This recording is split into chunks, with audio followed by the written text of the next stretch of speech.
안녕하세요. 이제 36살이 된 평범한 한 아이의 엄마입니다. 바쁜 일상에 몸은 너무 피곤하다가도 자려고 누우면 마음이 무거워져서 도통 잠을 청하지 못한 지 1년이 다 되어 가네요. 불면증 약을 처방받아 먹곤 있지만 마음의 짐을 털어버리지 않는 이상 도무지 나을 것 같지 않습니다. 1년이면 시간이 많이 지난 것 같지만 저는 아직도 죄책감에 시달리며 살아가고 있네요. 남편과 결혼을 한 지 10년이 훌쩍 넘었지만 그 기간 동안 제대로 시부모님을 찾아뵌 건 10손가락 안에 꼽는 것 같습니다. 시부모님과는 처음부터 삐그덕거렸습니다. 인사를 드리기 위해 처음 찾아뵙던 날은 아직도 선명해요. 그래, 너희들이 뭘 가진 게 있다고 결혼을 하는 거야. 설마 집에 도움을 바라고 손 벌리려는 생각이면 접어둬라. 지금 하는 그 사랑이 그렇게 대단한 것 같아? 지금 네 아버지랑 나 봐라.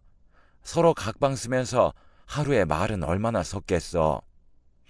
그렇게 말씀하시며 비싼 명품 하나 걸치지 않은 저를 한심하다는 듯이 위아래로 훑어보시던 그 눈빛이 아직도 선명하게 기억납니다.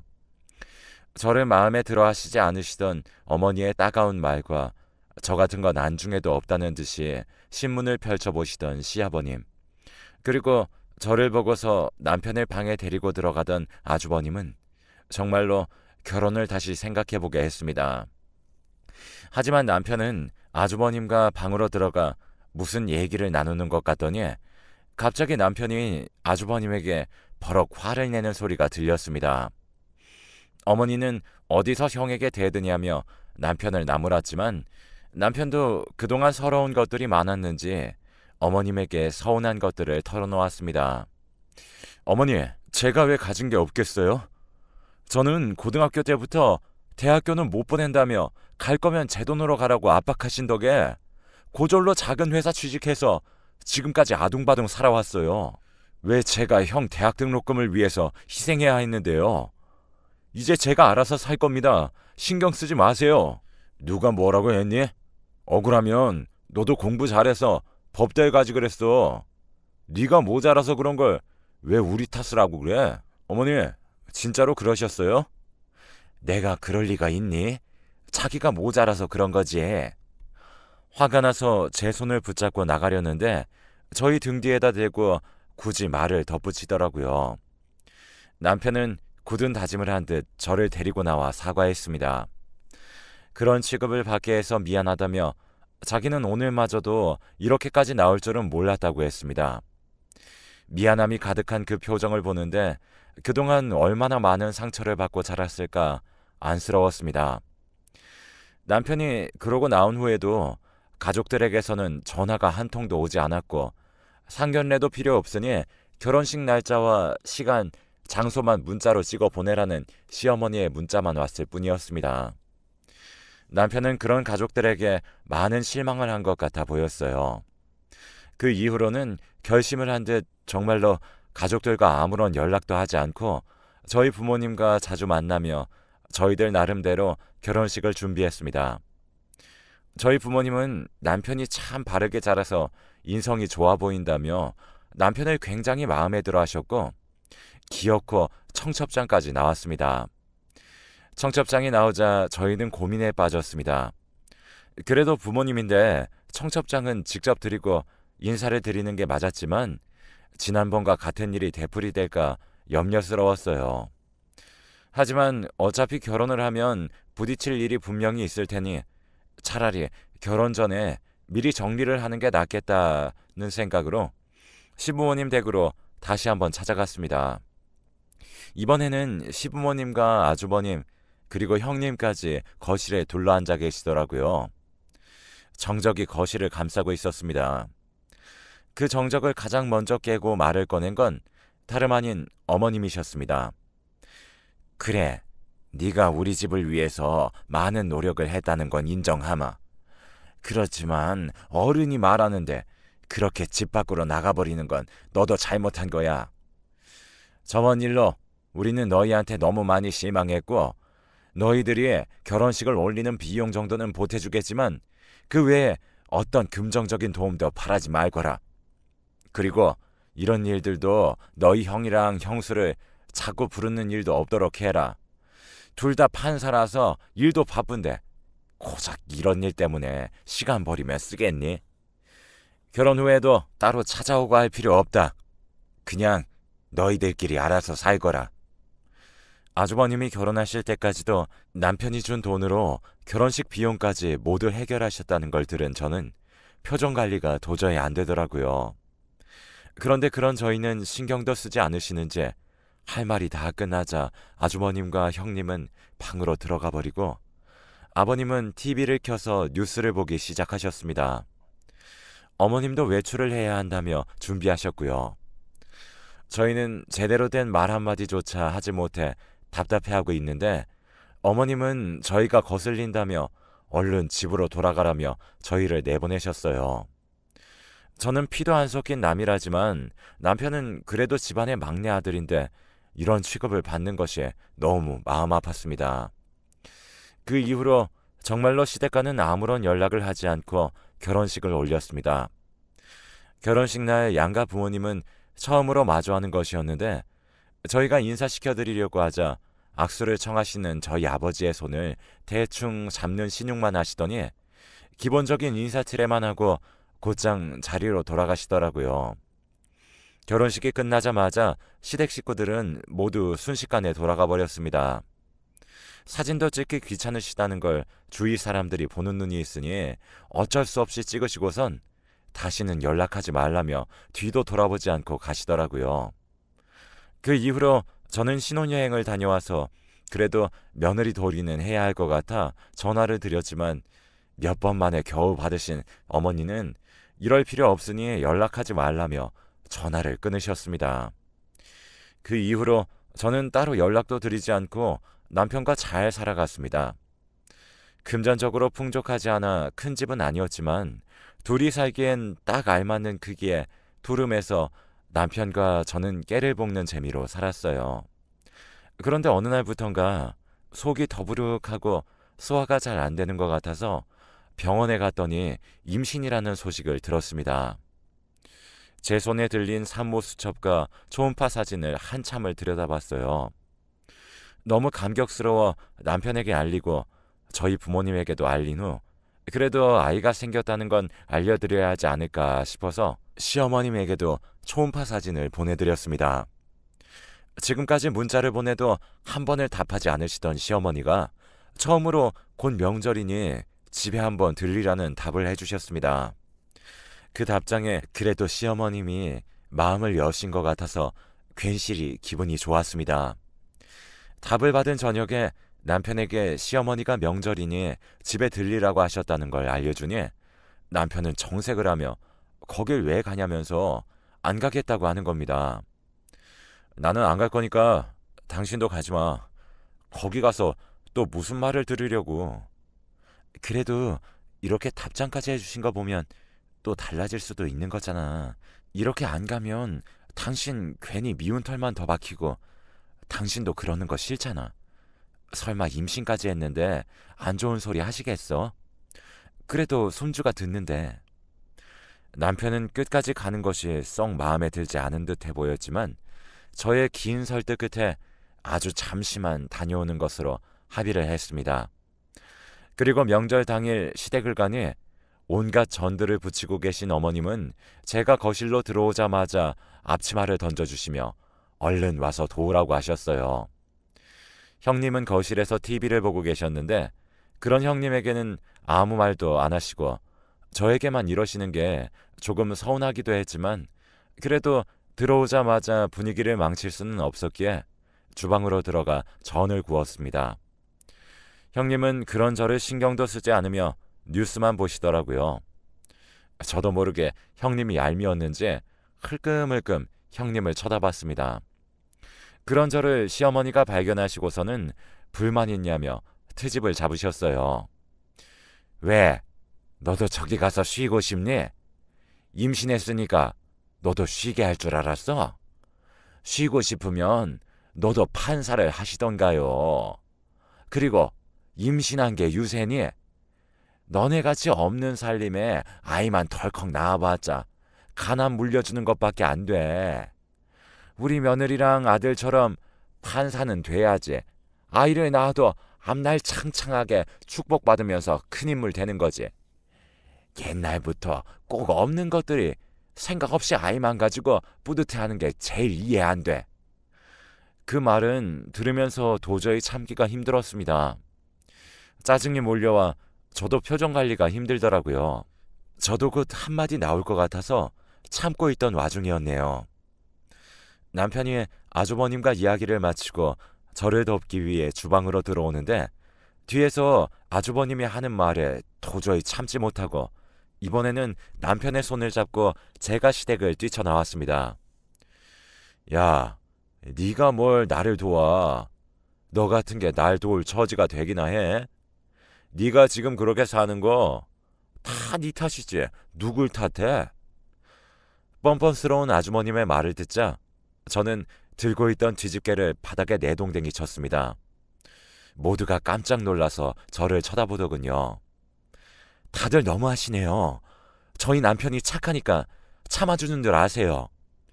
이런 사람들이 어디 가서 그래도 나름 배워먹은 사람들이라고 높은 자리에 앉아있으니 나라가 이 모양 이 꼴이지.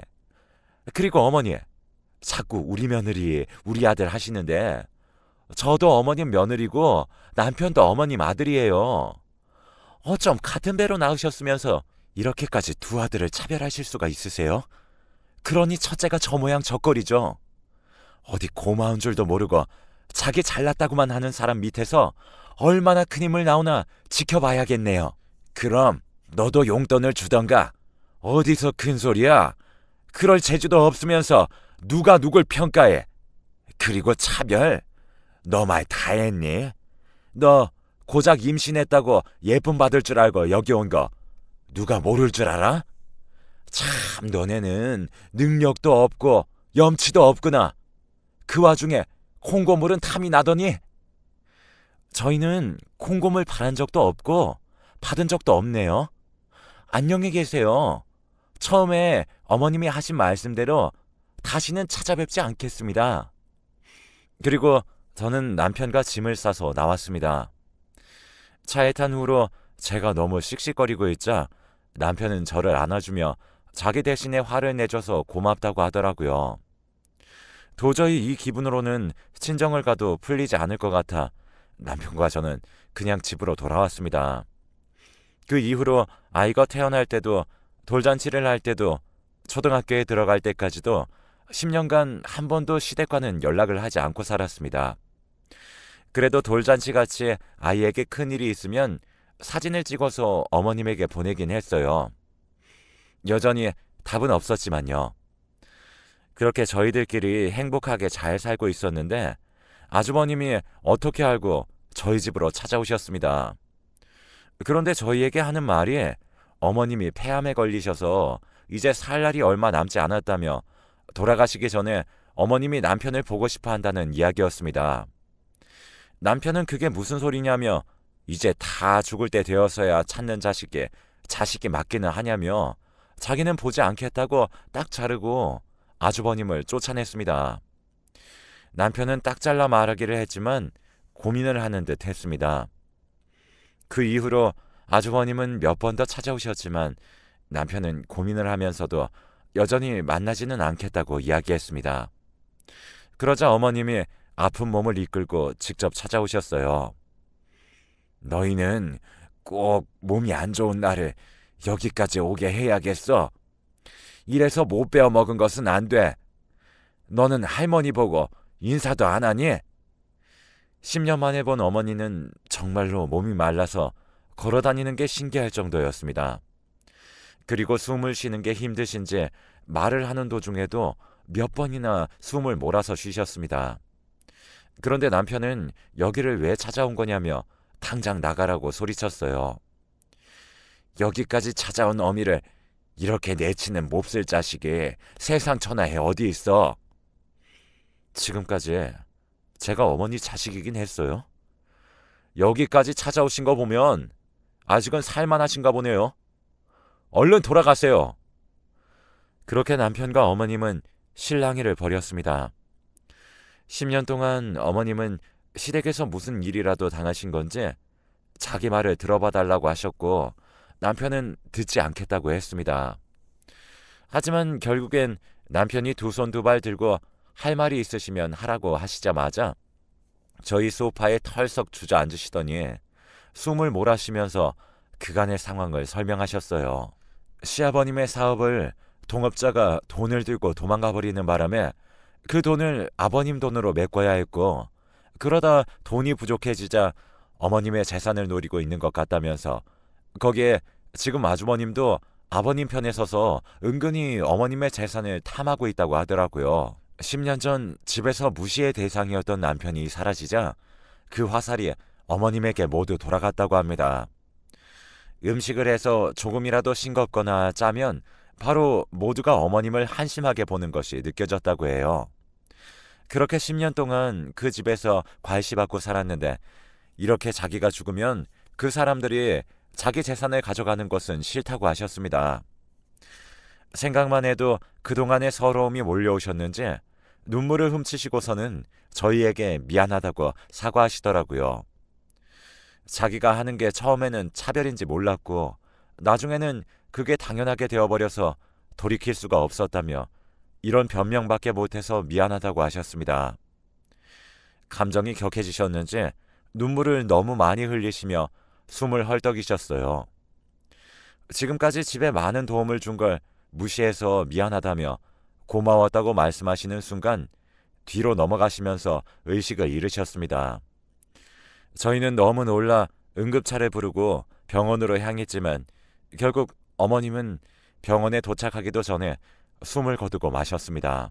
이미 몸이 너무 많이 약해진 상태라 아주 약간의 스트레스로도 혈압이 오르는 것을 버티지 못하고 그대로 뇌출혈이 생기신 거라고 하더라고요. 심지어 암으로 몸이 안 좋으셨으니 빠르게 처치를 했지만 어머님을 살리는 건 힘든 일이었다고 의사가 말해주더라고요.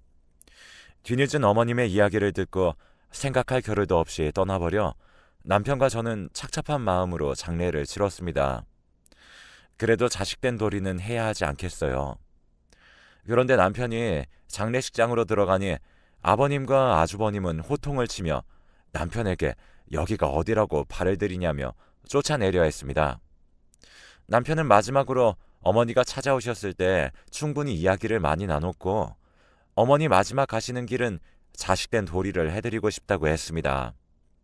그러자 아버님은 잘 걸렸다는 듯한 눈빛이 번쩍였습니다. 마지막으로 너를 찾아갔었다고? 그럼 너네 집에서 너희 엄마가 저렇게 죽어나왔다는 말이야? 그럼 네가 일부러 너네 엄마 재산을 노리고 몸도 약한 노인네 스트레스 줘서 죽게 한 거로구나. 짐승도 제 어미는 알아본다는데 너는 재산에 미쳐서 자기 엄마를 죽이고 아주 몹쓸 짓을 한 거야. 그런데도 어딜 뻔뻔하게 여기에 얼굴을 들이밀어? 아버님은 작정하고 제 남편이 일부러 어머님을 죽음으로 몰고 갔다는 듯이 큰 소리로 말했습니다. 주위 사람들은 그 이야기를 듣고서는 제 남편을 손가락질하며 수근거리기 바빴고 남편은 절대 아니라고 말했지만 남편의 말을 믿어주는 사람은 아무도 없었습니다. 남편은 억울했지만 결국에는 사람들의 눈치에 뒤돌아 나와야 했습니다. 그렇게 남편과 저는 집으로 돌아와 어머니의 장례식이 끝나는 날까지도 아무것도 못하고 그저 손 놓고만 있었습니다. 그런데 남편의 번호를 어떻게 알았는지 남편의 이모님, 즉 어머님의 동생분에게서 장례가 끝나던 날 전화가 걸려왔습니다. 전화를 받으니 이모님은 저희 어머님이 돌아가시기 전에 쓴 유언장이 있을 거라며 아버님과 아주버님이 집으로 가기 전에 얼른 가서 확인해보라며 재촉하셨습니다. 자기도 언니가 죽은 슬픔에 잊어버리고 있다가 이제서야 생각이 나서 말해준다면서요. 아버님이 보시면 그 유언장을 숨겨버릴 거라며 걱정하시더라고요. 그 말에 남편과 저는 곧장 어머니 댁으로 달려갔습니다. 집에 들어가니 집은 엉망진창이었어요. 그 와중에 어머님은 돌아가실 것을 예감하신 건지 어머님이 사용하시던 화장대만은 깔끔하게 정리되어 있고 그 위에는 유언장이 놓여 있었습니다. 그 유언장에는 통장의 위치와 비밀번호, 그리고 그 통장에 들어있는 모든 재산을 저희 남편에게 물려주겠다는 내용이 적혀 있었습니다. 그런데 갑자기 집에 초인종이 울렸습니다. 문을 두드리며 남편의 이름을 부르는 소리에 저희는 놀라서 문을 열었습니다. 문을 여니 경찰들이 저희 남편의 손에 수갑을 채우더라고요. 놀라서 제가 말리면서 무슨 일이냐고 물으니 아버님이 저희 남편을 재산을 노리고 일부러 어머님을 죽인 거라며 신고를 했다는 겁니다.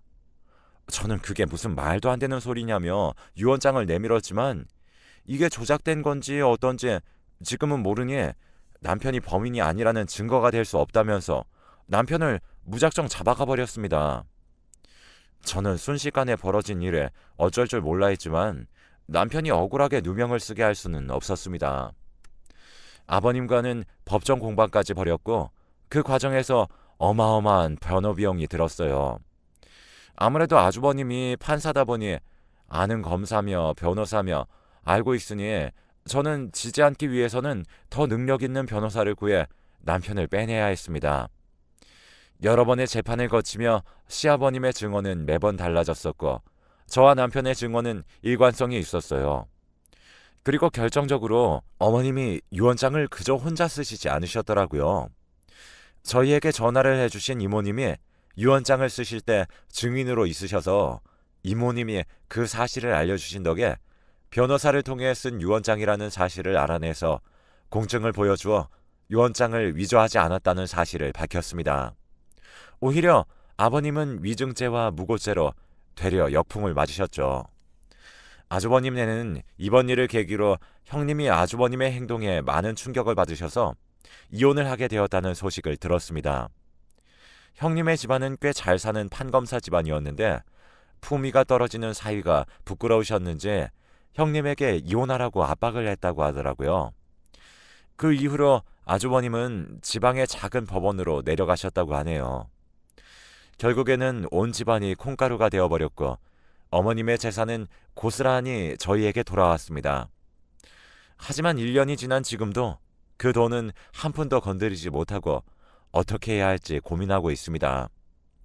처음 만져보는 큰 돈이지만 그만큼 마음이 너무 무겁네요. 저희 부모님은 그동안 고생하고 남편이 못 받고 자란 걸 이제서야 받는 거라 생각하고 편하게 쓰라고 말씀도 해주셨지만 남편도 영 마음이 불편한지 그 돈은 없는 돈이라 생각하고 살고 있습니다. 이제는 저희 가족들에게 좋은 일만 가득했으면 좋겠네요. 앞으로도 남편과 저는 아이에게 이번 일을 교훈 삼아서 너무 욕심부리지 않는 삶을 살라고 가르치며 살아야겠습니다. 이제는 과거의 기억은 훌훌 털어버리고 저희 세 가족 행복하게 살려고요. 여러분들도 행복하세요.